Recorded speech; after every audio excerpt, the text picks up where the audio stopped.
I asked a lot of the questions that you are asking here at this school that we often stop asking after we leave college. Questions like, what is a good life and what is success? And while by conventional definitions of success are successful, by any sane definition of success, if you come to in a pool of blood of your own and nobody has shot you, you're not successful. So I started reading and studying philosophy, science, trying to piece together what was happening not just in my world but in our world. And I had always loved philosophy. I had remembered, what the Greek philosophers had taught us about studying three things. What do we need to know? How do we govern the city? And what is a good life? And gradually, in the last 2 centuries, the question, what is a good life, was abandoned. And we defined a good life with a successful life. And we shrunk success down to these 2 metrics of power and money, which is really like shrinking the whole realm of human possibility down to our to-do lists. And so that's when I came up with this idea of the third metric, because the 2 metrics are like the 2 legs of the stool. You cannot sit on that stool for too long without falling over. It's not sustainable.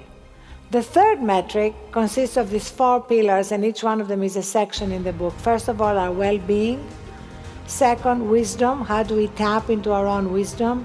Third, wonder, and Alain de Botton writes a lot about wonder. I love all that. How do we bring it into our lives through art, through nature, through being awake, through not multitasking? And the fourth one is giving. How do we create a culture that celebrates not just go-getters, but go-givers? And I wanted very much the book to be a bridge between knowing what we should be doing and actually doing it.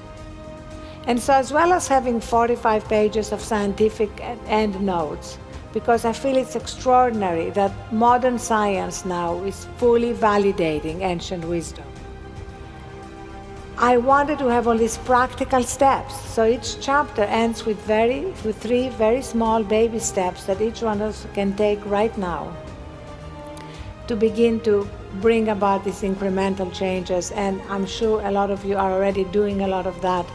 For me, just very quickly to go through 3 little steps and then we'll start our conversation. For me, the first step was sleep. I know it's dismissed, especially by men, as completely unnecessary. I had dinner with a guy recently who bragged that he had only gotten 4 hours sleep the night before, and I thought to myself, but I didn't say it, you know what, if you had gotten 5, this dinner would have been a lot more interesting.